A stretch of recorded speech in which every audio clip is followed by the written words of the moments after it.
बिस्मिल्लाहिर्रहमानिर्रहीम। अस्सलाम वालेकुम बच्चों, उम्मीद करती हूँ कि आप सब ठीक होंगे। अच्छा बच्चों, आज से हम लोग अपना चैप्टर जो सा हमारा बाकी था रिमेनिंग वो स्टार्ट करते हैं, जो कि हमारे पास है चैप्टर नंबर 8 और उसका जो सा टॉपिक था जो चैप्टर नेम है वो हमारे पास है थर्मल प्रॉपर्टीज़ ऑफ मैटर, और जो टॉपिक नेम है आपका वो है हमारे पास द अवेपोरेशन। अब जो द अवेपोरेशन है बच्चों, सबसे पहले आप लोगों को जो अवेपोरेशन का प्रोसेस है उसके बारे में पता होना चाहिए।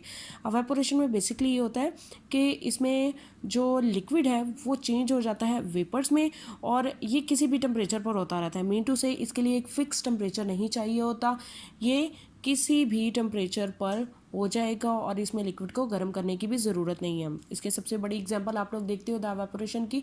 आप लोग सर्दी गर्मी में देखते हो कि कपड़े जब जो क्लॉथ्स हैं जो आप लोग यूज़ करते हो, जब उनको वॉश किया जाता है, जब हम लोग उनको ड्राई करने के लिए डालते हैं तो ये होता है कि वो खुश्क हो जाते हैं, ड्राई हो जाते हैं। तो ये जो प्रोसेस होता है जिसके थ्रू ये कपड़ों के ड्राई होने का अमल है, ये किस प्रोसेस के थ्रू हो रहा होता है, ये द एवापोरेशन के थ्रू हो रहा होता है।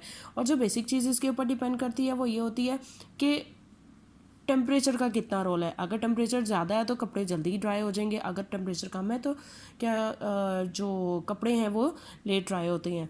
देखें, take some water in a dish. एक डिश में कुछ पानी लें। The water in the dish will disappear after some time. पानी कुछ देर के बाद गायब हो जाएगा। It is because the molecules of water are in constant motion. ये सिर्फ इसलिए है कि पानी के मॉलिक्यूल मुसलसल हरकत में रहते हैं एंड पोजेस काइनेटिक एनर्जी, और उनके दरमियान काइनेटिक एनर्जी मौजूद होती है। बेसिकली ये वो काइनेटिक एनर्जी है जो किसी भी लिक्विड में एवापोरेशन के लिए ज़रूरी होती है। Fast moving molecules escape out. Escape out का मतलब होता है बाहर निकल जाना। जो वो मॉलिक्यूल्स जो कि बहुत ज़्यादा तेज़ी से हरकत कर रहे होते हैं बाहर निकल जाते हैं from the surface of water, पानी की सतह से, and goes into the atmosphere, और फिजा में चले जाते हैं। दिस इज कॉल्ड एवापोरेशन, और ये एवापोरेशन का प्रोसेस कहलाता है। Thus, evaporation is the changing of a liquid into vapours gaseous state from the surface of the liquid without heating it. वही चीज़ उनसे मैंने आप लोगों को बताई है कि लिक्विड को गर्म किए बगैर वेपर्स में जो चेंजिंग हो जाएगी उसको हम लोग बोलेंगे द अवेपोरेशन। उसके बाद बेसिक चीज़ जो आप सबको पता होनी चाहिए कि what is the difference between evaporation and vaporisation.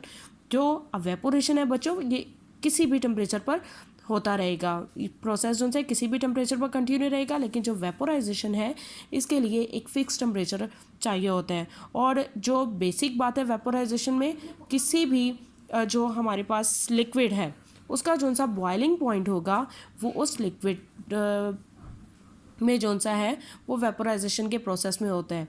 ये चीज़ हो गई। अब यहाँ पर देखें आप लोग, अनलाइक बॉइलिंग के बरकस evaporation takes place at all temperature. Evaporation का अमल हर टेम्परेचर पर जारी रहता है, but not only from the surface of our liquid, ना सिर्फ लिक्विड की सतह से। The process of boiling take place at a certain fixed temperature which is the boiling point of that liquid. At boiling point, a liquid is changing into vapor not only from the surface but also within the liquid. These vapor come out of the boiling liquid as bubbles which break down on reaching the surface. इसमें जो चीज़ हमें बताई जा रही है वो ये है कि बॉइलिंग पॉइंट पर एक माया ना सिर्फ सतह से वेपर्स में चेंज हो रहा होता है, बल्कि जो बेसिक चीज़ हो रही होती है वो ये हो रही होती है कि सारा प्रोसेस उस लिक्विड के अंदर भी हो रहा होता है। और जो हमारे पास वेपर्स हैं वो जैसे ही बबल्स की सूरत में बाहर निकलते हैं, तो बाहर निकलने पर आई मीन टू से कि जैसे ही वो उस लिक्विड की सरफेस पर पहुंचेंगे तो वो जो बबल्स हैं वो ब्रेक डाउन होना स्टार्ट हो जाते हैं। उसके बाद vaporisation plays an important role in our daily life. Wet clothes dry rapidly when spread.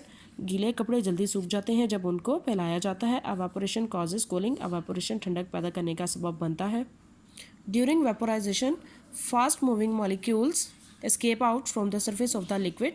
जो वो मॉलिक्यूल्स जिनकी काइनेटिक एनर्जी बहुत ज़्यादा होती है वो उस लिक्विड की सरफेस से बाहर निकल जाते हैं, और जो पीछे मॉलिक्यूल्स होते हैं उनकी जाहिर सी बात है जो फास्ट मूविंग है वो बाहर चले गए, तो पीछे वो रह गए जिनकी काइनेटिक एनर्जी कम है। काइनेटिक एनर्जी कम हो जाएगी तो जाहिर सी बात है टेम्परेचर भी कम हो जाएगा, और यही वजह है कि जो एवेपोरेशन है वो ठंडक कूलिंग पैदा करने का भी सबब बनता है। That have low kinetic energies are left behind. This lower the average kinetic energy of the liquid molecules and the temperature of the liquid. Since temperature of a substance depends on the average kinetic energy of its molecule. Mean to say कि जो average kinetic energy है उसके through ही evaporation का process हो रहा होगा। दोबारा से कि जो एवेपोरेशन का प्रोसेस है बच्चों, उसमें बेसिकली होता ये है कि जो फास्ट मूविंग मॉलिक्यूल्स हैं वो सरफेस ऑफ द लिक्विड से एस्केप आउट कर जाएंगे, बाहर निकल जाएंगे। जो पीछे मॉलिक्यूल्स रह जाएंगे उनकी काइनेटिक एनर्जी कम होती है, और उनकी काइनेटिक एनर्जी कम है इसीलिए वो टेम्परेचर जो है वो डिक्रीज़ कर जाएगा, और इसीलिए ठंडक पैदा होने का सबब बन जाते हैं। एवेपोरेशन और perspiration helps to cool our bodies. Perspiration का मतलब होता है कि पसीने से बुखारात बनने का अमल। Evaporation takes place at all temperature from the surface of a liquid. The rate of evaporation is affected by various factors, which are temperature, surface area, wind and nature of the liquid.